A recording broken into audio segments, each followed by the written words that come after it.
안녕하세요. 이종태 행복TV입니다. 오늘 여러분들과 함께 할 책은 불행 피하기 기술입니다. 이종태 행복TV는 고르고 고른 책을 읽기스만 보아서 재밌게 전해드린 채널입니다.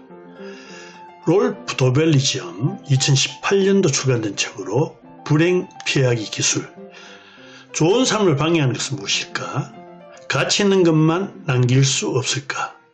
인생의 주도권을 어떻게 가질 수 있는가?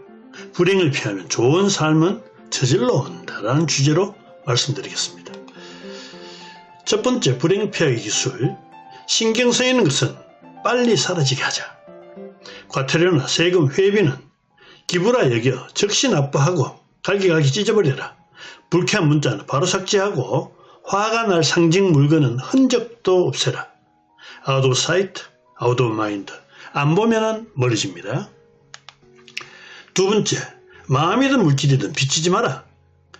패키지 여행이 즐거운 것은 비용을 미리 지출했기 때문입니다. 신용카드처럼 먼저 소비하고 나중에 결제하는 것은 기분을 망치게 합니다. 경조비는 미리 당겨 쓰고 평생 갚는 돈이죠. 세 번째, 너무 솔직하지 마라.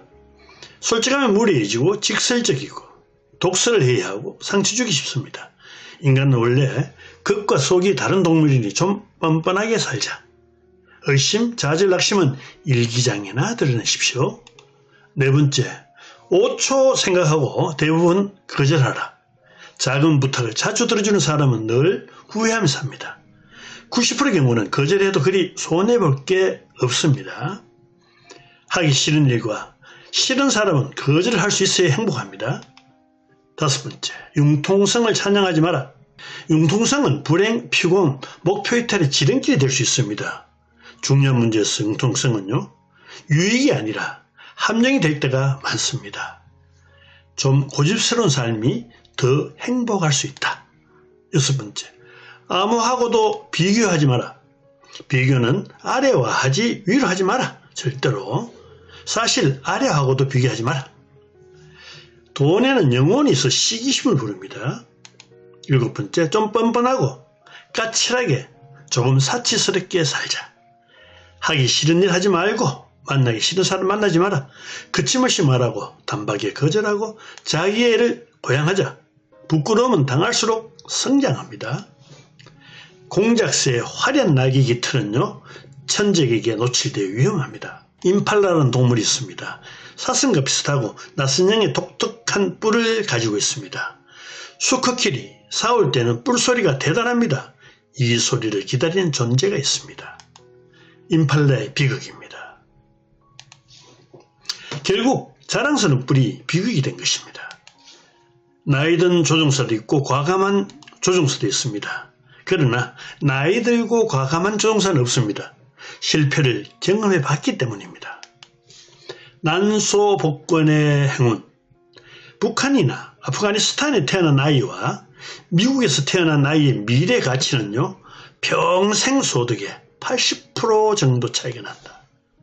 성공은 노력보다 유전자나 환경이 더 중요하니 겸손해야 한다. 연봉 8천만 원까지는요, 아주 행복하답니다. 2025년 기준입니다. 1억 5천만이 넘으면 추가 소득이 행복에 미치는 효과는 제로에 가깝다. 그 이상은 행복에 별 영향을 미치지 않는다. 돈에도 영혼이 있기에 대단한 부자라도 검소하게 삽니다. 왜 그렇게 알뜰히 일하세요? 나중에 쓰려고요. 나중에. 대부분 미래를 위해 현재를 희생하는 것이 호의라고 생각합니다. 하지만 살만 하면 죽는 꼴라죠. 좋은 삶의 조건은요, 상대를 변화시켜야 하는 상황을 피하는 것입니다. 자신과 잘 맞지 않거나 상관하고 싶지 않는 사람은 가급적 멀리하라. 기질과 태도는 쉽게 바꿀 수 없기 때문입니다. 피크 앤드 룰, 정점과 종점 규칙입니다. 인생도 여행도 클라이맥스와 엔딩만 기억됩니다. 마지막이 결정이면 훌륭한 인생입니다. 시간의 길이는 기억에 반영되지 않는다. 두뇌는 휴가가 짧든 길든 지나고 나면 비슷하게 기억합니다. 휴가의 정점과 종점만 기억하기 때문입니다. 인생도 마지막이 결정이면 훌륭한 인생이다. 이게 제임스 딘 효과죠. 제임스 딘 효과란 24세 클라이막스의 교통사고로 죽은 그의 인생을 그토록 매력있게 여깁니다. 인생도 마지막이 실증이면 훌륭한 인생일까? 하지만 현실은 제임스 딘처럼 인생 클라이맥스에 죽을 수가 없죠. 몸치라면 살사땡선 주지 마라. 최소한 한 가지만 평균을 웃들면 어떨까요? 그 한 가지가 못하는 1000가지를 상쇄할 수도 있습니다. 그러니 잘하려고 하지 마라. 삶의 즐거움은 별것이 아닌 소소한 것들이다. 첫째, 소크라테스는요, 부인과 대부분 시간을 보냈고, 칸트는 집에서 10마일을 벗어난 적이 없답니다. 16km죠. 세 번째, 다윈은 세기 일주 후에 죽을 때까지 조용히 집에 머물렀답니다. 위대한 삶은 고요하기 그지없습니다. 조용한 삶일수록 더 생산적이다. 식물의 성장처럼 눈에 보이지 않는 장기적인 지루함이 최상이다. 덜 분주하고 덜 바쁘고 꾸준함을 과소평가하지 마라. 사람은 단기적 비약적 발전을 선호하기에 단순한 삶은 수양이 필요합니다. 친구가 성공할 때마다 내 안에 무언가가 죽는다. 성공하는 것만으로는 충분하지 않다. 다른 사람들이 실패해야만 한다. 미국 작가 고비달의 독설입니다. 주여, 제 안에 있는 불편한 질투심을 잠재워 주소서. 몸이 어디에 있든 집중하는 곳에 머물고 있습니다. 주의력을 활용하는 방식이 행복을 결정한다. 주의력은 인생에서 가장 중요한 자원입니다. 성공자들은 자신의 주의력에 제대로 대접한 사람들입니다. 2번 읽기의 효력은 2배가 아니라 10배 이상 커진다. 까다롭게 선택한 좋은 책은 연속해서 2번씩 읽어라.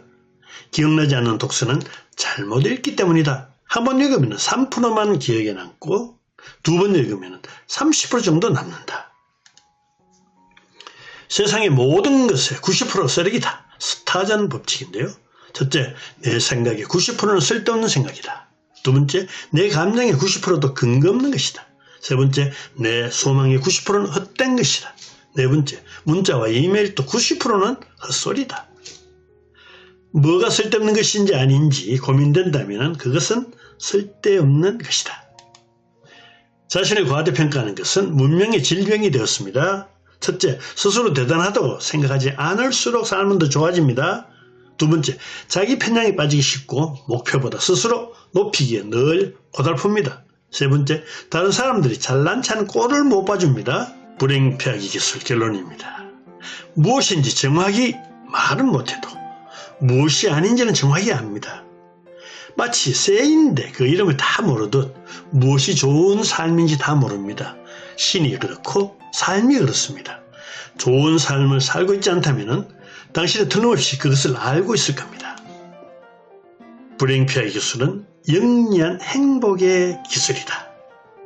대단히 감사합니다.